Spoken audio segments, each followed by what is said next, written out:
పిల్లలు కావాలనే మీ కలను నెరవేర్చుకోండి. మొదటి కన్సల్టేషన్, మొదటి స్కానింగ్ ఉచితం. వివరాల కొరకు హెగ్డే ఫెర్టిలిటీని సంప్రదించండి. నమస్తే, welcome to Suman TV. Kamareddy జిల్లాలోని బీబీపేట్కి అయితే రావడం జరిగింది. బీబీపేట్ పోలీస్ స్టేషన్కి అయితే మనం వచ్చినాం.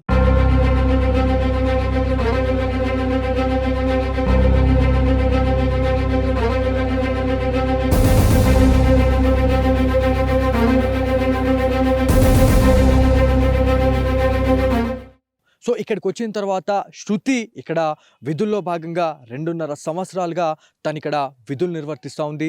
ఎవరైతే తోటి కానిస్టేబుల్స్ కావచ్చు, లేకపోతే సంబంధిత అధికారులు ఎవరైతే ఉన్నారో వాళ్ళందరితోని కూడా నేను ఇంటర్గేట్ అయినాను. వాళ్ళు పర్సనల్గా మనతో కొన్ని అంటే శృతి ఎలా ఉండేది వాళ్ళ పట్ల, అదేవిధంగా డ్యూటీలో భాగంగా ఎలాంటి పని చేస్తూ ఉంటుండే, అంటే ఒక మెన్కి ధీటుగానే తను ఇవాళ పని చేస్తుండే అని చెప్పేసి మనకి ఇక్కడున్న స్థానిక అధికారులు అయితే చెప్పడం జరుగుతూ ఉంది. అంటే ప్రతి విషయంలో కూడా ఒక పని చేయాలంటే శృతి ఉండాల్సిందే. So FIR charge sheet create చేయాలన్నా కూడా శృతి సహాయం అనేది కావాలన్నట్టుగా మనకు అనిపిస్తూ ఉంది. ఇక్కడ రిసెప్షనిస్ట్గా మనకి శృతి దాదాపు 2.5 సంవత్సరాలుగా తను విధులు నిర్వర్తిస్తుంది అని చెప్పి తెలుస్తూ ఉంది. ఎవరైతే ఇక్కడ సంబంధిత ఎస్ఐ అయినటువంటి మనం మాట్లాడినాము, అదేవిధంగా ఎవరైతే మొన్నటి వరకు ట్రైనింగ్ అయిపోయిన తర్వాత కొత్త పోలీస్ కానిస్టేబుల్స్ ఎవరైతే ఉన్నారో వాళ్ళకు కూడా అంటే వర్క్ ఎలా చేయాలి అనే దానిపైన కూడా ఉమెన్ పీసీలకు చాలా మంచి ట్రైన్ అయితే చేస్తూ ఉంది తను అని చెప్పేసి మనకు ఇక్కడ స్థానిక అధికారులు అయితే చెప్పడం జరుగుతూ ఉంది. సో ఆ రోజు ఏం జరిగింది అనేది పక్కన పెడితే మాత్రం ఖచ్చితంగా శృతి పైన అయితే ఒక చాలా మంచి ఇన్స్పిరేషన్ ఉన్నట్టుగా మనకు ఈ పోలీస్ స్టేషన్లో అయితే తెలుస్తూ ఉంది. అంటే పని పరంగా అసలు డోకానే లేదు అని చెప్పి చెప్తా ఉన్నారు. అంటే పర్సనల్ అనేది ఎవరు షేర్ చేసుకోరు కాబట్టి పర్సనల్ అనేది పక్కన పెడితే మాత్రం పని విషయంలో మాత్రం అసలు ఎక్కడ కూడా తగ్గకపోతుండే శృతి అనేది తెలుస్తూ ఉంది. తను గొడవలు ఉన్నా కావచ్చు, లేకపోతే ఏ టైంలో అయినా కాల్ చేసినా కూడా తను అవైలబిలిటీగా వస్తుండే అని చెప్పేసి మనకి పోలీస్ అధికారులు అయితే చెప్తా ఉన్నారు. ఏదైతే మనకి వాహనాల తనిఖీ కావచ్చు, వేరే ఏదైతే మనకి బందోబస్తుకు సంబంధించిన దాంట్లో కూడా చాలా మంచి పర్ఫార్మెన్స్ అయితే తను చేస్తుండే అని చెప్పేసి మనకి పోలీస్ అధికారులు అయితే చెప్తా ఉన్నారు. దాదాపు 2.5 సంవత్సరాలుగా ఇక్కడ విధులు నిర్వర్తించిన శృతి వల్ల లేకపోవడం అనేది మేము జీర్ణించుకోలేకపోతున్నామని చెప్పేసి తనతోటి ఎవరైతే స్థానికులు ఎవరైతే ఇక్కడ స్థానికంగా పనిచేస్తున్నటువంటి అధికారులు ఎవరైతే ఉన్నారో ఇవాళ బాధపడుతున్న సిచ్యువేషన్ అయితే ఉంది. కాకపోతే ఇక్కడి నుంచి దాదాపు ఒక కిలోమీటర్ నియర్ బై లొకేషన్లోనే తను రెంట్ తీసుకొని ఉంటుంది అని చెప్పేసి మనకు ఒక ఇన్ఫర్మేషన్ అయితే ఉంది. సో అక్కడికి కూడా వెళ్దాం, అక్కడ ఎట్లాంటి సిచ్యువేషన్ ఉంది అంటే ఈ ప్రేమ వ్యవహారాలకు సంబంధించి చాలా వరకు కూడా సోషల్ మీడియాలో వైరల్ అవుతూ ఉంది. అంటే ఇది కావాలనే పక్కదారి పట్టిస్తూ ఉన్నారా, లేకపోతే ఏం జరిగింది అనే దానిపైన అయితే ఒక క్లారిటీ అయితే రావాలా. కాకపోతే సోషల్ మీడియాలో మనకి చాలా వరకు కూడా వివాహేతర సంబంధం, అదేవిధంగా అక్రమ సంబంధాలకు సంబంధించి అయితే మాట్లాడుతూ ఉన్నారు. బిక్నూర్ ఎస్ఐ అయినటువంటి సాయి కుమార్, అదేవిధంగా కంప్యూటర్ ఆపరేటర్తోనైతే ప్రేమాయణం అయితే నడిపించింది శృతి అని చెప్పి చెప్తా ఉన్నారు. కాకపోతే ఇదంతా కూడా ఇట్లా మన అంటే సోషల్ మీడియాలో ఇట్లాంటి ప్రచారం జరుగుతూ ఉంది, బయట ఇట్లాంటి ప్రచారం జరుగుతుందని చెప్పేసి మనము కూడా గాంధారికి అయితే వెళ్ళడం జరిగింది. గాంధారిలోని తన స్వస్థలానికి వచ్చినాం. స్వస్థలానికి వెళ్ళిన తర్వాత వాళ్ళ తల్లిదండ్రులతో కూడా మాట్లాడినప్పుడు ఇవన్నీ కూడా వాళ్ళు కొట్టిపారేస్తూ ఉన్నారు. సో తప్పు చేస్తే 10 మందిని నిలదీసే శృతి ఇవాళ ఇట్లాంటి పని చేయడం అనేది మేము అస్సలు కూడా నమ్మలేము, అసలు బిలీవ్ చేయం. ఇదంతా కూడా మేము కొట్టిపారేస్తామని చెప్పేసి మనకి వాళ్ళ తల్లిదండ్రులు అయితే చెప్పడం జరిగింది. సో ఫైనల్గా ఆ రోజు అంటే 24th రోజు కూడా, డిసెంబర్ 24th రోజు కూడా శృతి ఇక్కడే విధులు నిర్వర్తించి తను వెళ్ళిపోయినట్టు తెలుస్తూ ఉంది. మరి ఆ రోజు అంటే 24th రోజు స్టే ఇక్కడే చేసిందా, లేకపోతే 25th రోజు తను ఏ టైంలో వెళ్ళింది అంటే మనకి నవీన్ చెప్పిన ఇన్ఫర్మేషన్ ఏంటంటే డిసెంబర్ 25th రోజు 10 o'clock నుంచి 11 o'clock టైంలో కూడా తను కాల్ చేసి మాట్లాడింది. ఆ రోజు ఫెస్టివల్ ఉంది కాబట్టి తనకి లీవ్ కాబట్టి అంటే వీక్ ఆఫ్ కాబట్టి తనకి అంటే ఒక మంచిగా గడుపుదామని చెప్పేసి వాళ్ళు అనుకున్నారు. వాళ్ళ ఫ్యామిలీ మెంబర్స్తో అయితే మాట్లాడడం జరిగింది. శృతి మేక కాళ్ళు తలకాయలు తీసుకొని రానా అని చెప్పిన తర్వాత వాళ్ళ ఫాదర్ కూడా అరే బిడ్డ చెప్పిందని చెప్పేసి వాళ్ళు తీసుకొని వచ్చి అండి పెట్టిన తర్వాత ఏదైతే 12 గంటల నుంచి కాల్ అయితే రీట్రై చేశారు. సో ఏమైంది ఇంత అంటే దాదాపు ఈ ఏరియా నుంచి బీబీపేట నుంచి గాంధారికి వెళ్ళాలంటే దాదాపు 1.5 hour పడుతుందండి. సో ఈ టైంలో ఏం జరిగింది అనేది చాలా పెద్ద ట్విస్ట్ అయితే ఉంది. ఎందుకంటే ఇక్కడ నుంచి తను వెళ్ళాలన్నా కూడా ఖచ్చితంగా బైక్ సహాయం అన్నా తీసుకోవాలా, లేకపోతే కార్ సహాయం అన్నా తీసుకోవాలా, లేకపోతే ఆర్టీసీ బస్‌నైనా ప్రిఫర్ చేయాలా. సో ఎవరైతే నవీన్ శృతి తమ్ముడు తోని మనం మాట్లాడినప్పుడు వాళ్ళు ఒక మాట అయితే మాట్లాడడం జరిగింది. బస్‌లో వస్తుంది వస్తున్న అని చెప్పేసి శృతి వాళ్ళ బంధువులకైతే చెప్పడం జరిగింది. దాంతో పాటు వాళ్ళ తండ్రితోని మాట్లాడడం జరిగింది. వాళ్ళ తమ్ముడితోని కూడా మాట్లాడడం జరిగిందని చెప్పేసి మనకు తెలుస్తా ఉంది. కాకపోతే 11 గంటల నుంచి 12 గంటల టైంలో ఇంకేమైనా కాల్స్ వచ్చినాయా? వచ్చిన తర్వాత ఏదైతే మనకి గాంధారి ఎక్స్ రోడ్ వరకు వచ్చిన తర్వాత ఆర్టీసీ బస్ దిగే టైంలో తను దిగిందా? లేకపోతే అదే బస్‌లో ఇంకెక్కడికైనా ఎళ్ళిందా అనే దానిపైన అయితే ఖచ్చితంగా ప్రాపర్ ఇన్వెస్టిగేషన్ అయితే చేయాలా. ఎందుకంటే అక్కడి వరకు వచ్చిన తర్వాత మళ్ళీ తన తమ్ముడైనటువంటి నవీన్‌కి బాధపడుతూ కాల్ చేసింది శృతి. సో ఏమనంటే నాకు మళ్ళీ బందోబస్తు ఉందని చెప్పేసి ఎస్ఐ గారు కాల్ చేశారు అని చెప్పేసి మనకు సోషల్ మీడియాలో ఈ ప్రచారం అనేది జోరుగా నడుస్తుంది. సో ఇదంతా కూడా పక్కన పెడితే మనం ఇక్కడికి వచ్చిన తర్వాత ఫస్ట్ క్వశ్చన్ నాకు ఇక్కడ ఎవరైతే బీపీపేట్‌కి సంబంధించిన ఎస్ఐ ఎవరైతే ఉన్నారో అనిల్ గారితోని మనం మాట్లాడినప్పుడు 25th రోజు మీరు కాల్ చేయడం జరిగిందా శృతికి? అంటే లేదు తనకి వీక్ ఆఫ్ ఉంది. ఆ రోజు మేము అసలు తన్ని టచ్ చేయలేం. ఎందుకంటే ఆ రోజు వాళ్ళ ఇష్టం అది వాళ్ళు ఏం చేసుకుంటారు అనేది సెకండరీ, కానీ మేమైతే కాల్ చేయలేదు అని చెప్పారు. అంటే అక్కడ తల్లిదండ్రులకి అన్నదమ్ములకు కూడా శృతి ఒక అబద్ధం అయితే చెప్పడం జరిగింది. ఎందుకు అబద్ధం చెప్పింది అనేది చాలా పెద్ద బిగ్ క్వశ్చన్ మార్క్ అయితే ఉంది. 12 గంటల సమయం నుంచి ఏదైతే మనకి 1 గంటల సమయంలో అసలు ఏం జరిగింది అనే దానిపైన అయితే చాలామంది అసలు ఎదురు చూస్తూ ఉన్నారు. అంటే ఆ కాల్ డేట్ ఆధారంగా ఏమన్నా బయటకు వచ్చే అవకాశం ఏమైనా ఉందా? సో ఒకవేళ ఆ గంట 2 గంటల టైంలో అసలు తను ఎక్కడికి వెళ్ళింది? దాదాపుగా 12 గంటల నుంచి 1 గంటల సమయంలో కూడా నవీన్ కాల్ రీట్రై చేసిండు, కాకపోతే కలవలేదు. మరి ఆ టైంలో కాల్ ఎందుకు లేపలేకపోయింది తను?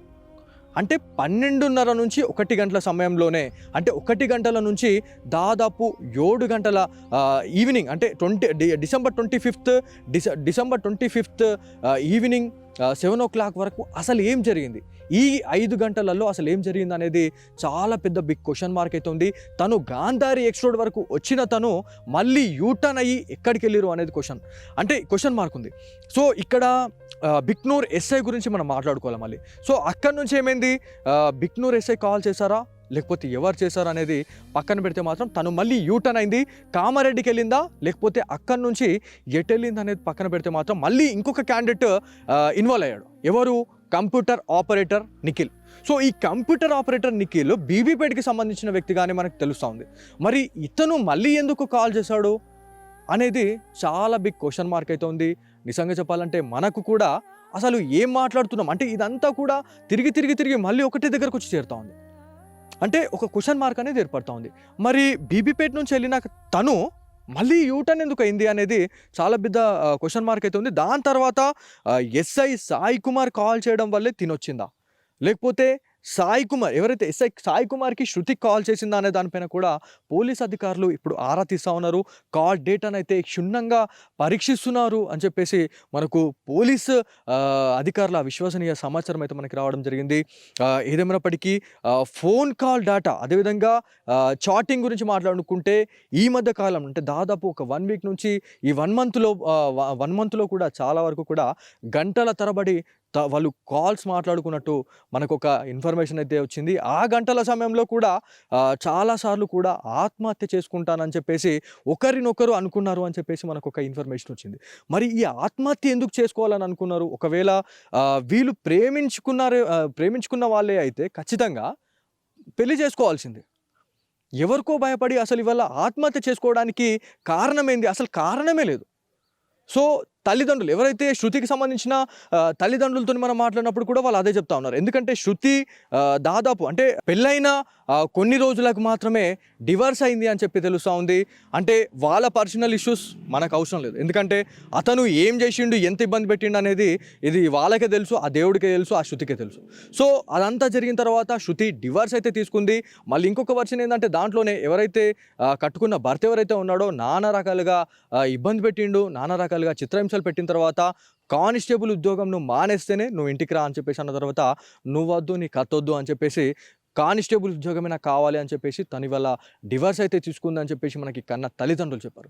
కాకపోతే ఇంత ప్రేమగా ఉన్న టైంలో అంటే ఇంత మంచి సర్వీస్‌లో ఉన్న ఎవరైతే శృతి కావచ్చు, లేకపోతే ఎస్ఐ సాయి కుమార్ కావచ్చు, అసలు వీళ్ళ మధ్యలో ఏం జరిగిందనేది మాత్రం చాలా పెద్ద క్వెషన్ మార్క్ అయితే ఉంది.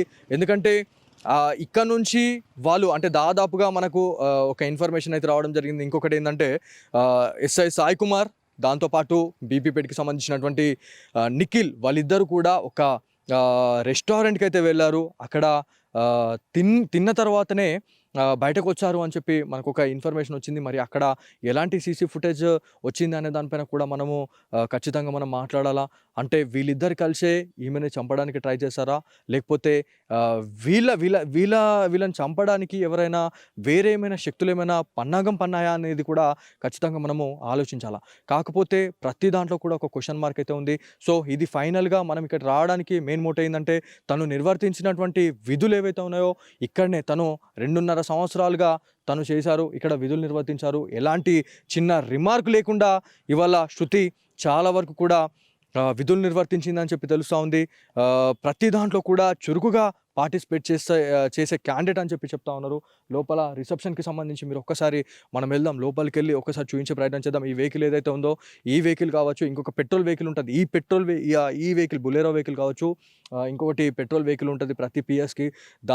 ప్రతి దాంట్లో కూడా ఎక్కడైనా ఏమైనా ఇబ్బంది జరిగినా కూడా తను ఒక మొగరాయుడులా తను వెళ్ళి అక్కడ ప్రాబ్లం అనేది సార్ట్ అవుట్ చేసేసి ఇక్కడ ఎవరైతే ఉన్నత అధికారి ఎవరైతే ఉన్నారో వాళ్ళ ఇన్ఛార్జ్ ఎవరైతే ఉన్నారో వాళ్ళకి ఖచ్చితంగా కాల్ చేసి ఇక్కడ ఇట్లా ఉంది సిచ్యువేషన్ అని చెప్పేసి చెప్పే క్యాండిడేట్ శృతి అని చెప్పేసి మనకు తెలుస్తుంది. సో ఇది మొత్తానికి వీళ్ళు వాడిన వెహికల్ ఇది పాపం. సో ఏదేమైనప్పటికీ లోపలికి వెళ్ళి చూద్దాం ఒక్కసారి.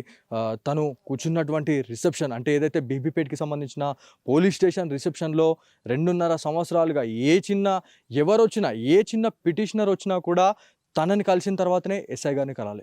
సో అట్లాంటి మేధాశక్తి ఉన్నటువంటి వ్యక్తి. ఎందుకంటే ఉన్నత అధికారి దగ్గరికి వెళ్ళాలంటే ఒక కానిస్టేబుల్ని దాటాల్సిందే. అట్లాంటి క్యాండిడేట్ని రిసెప్షన్లో పెట్టినారంటే ఎంత తెలివితేటలు ఉండొచ్చు, ఎంత మంచి పనితనం ఉండొచ్చు.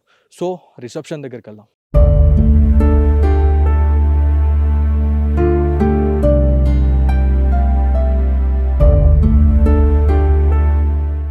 మొత్తానికి బీబీపేటలోని పోలీస్ స్టేషన్కి అయితే మనం రావడం జరిగింది.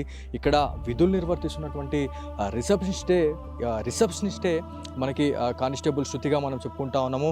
కాకపోతే ఇక్కడ దాదాపు 2.5 సంవత్సరాలుగా తను విధులైతే నిర్వర్తించిందని చెప్పేసి మనకు తెలుస్తుంది. కాకపోతే ఇక్కడ ఎవరిని అడిగినా కూడా ఎవరైతే కొంతమంది బాధితులు ఎవరైతే పోలీస్ స్టేషన్కి వస్తున్నటువంటి బాధితులు ఎవరైతే ఉన్నారో వాళ్ళకు కూడా ఎవరైతే కానిస్టేబుల్ శృతి ఎవరైతే ఉన్నారో ఖచ్చితంగా సుపరిచితులు అని చెప్పుకోవాలా. ఎందుకంటే అంత మంచి విధులు అనేది నిర్వర్తిస్తూ ఉంది శృతి అని చెప్పేసి వాళ్ళు చెప్తా ఉన్నారు.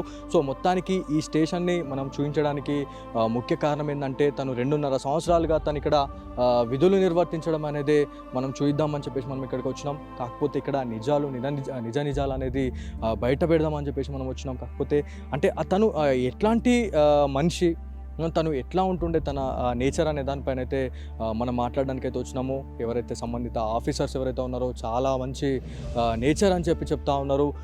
చాలా మిస్ అవుతున్నామని చెప్పేసి వాళ్ళైతే చెప్తా ఉన్నారు. సో మొత్తానికి ఇక్కడికి రావడం అనేది చాలా పెద్ద టాస్క్ అని చెప్పుకోవాలి. ఎందుకంటే చాలా దూరం నుంచి మనం ఇక్కడికి వచ్చినాం. ఇక్కడికి వచ్చిన తర్వాత కూడా ఎందుకంటే సుపీరియర్ ఇన్స్ట్రక్షన్లు ఏందైతే వాళ్ళు ఎలాంటి పర్మిషన్ అయితే ఇవ్వరు. కాకపోతే ఇట్లాంటి క్లిష్ట పరిస్థితుల్లో కూడా మనకి ఒక పర్మిషన్ ఇవ్వడం అనేది ఖచ్చితంగా థ్యాంక్ యూ చెప్పాల్సిందే. సో ఇది కూడా ఉన్న తాజా పరిస్థితి. కెమెరా పర్సన్ కార్తిక్తో బాలు సుమన్ టీవీ బీబీపేట నుంచి.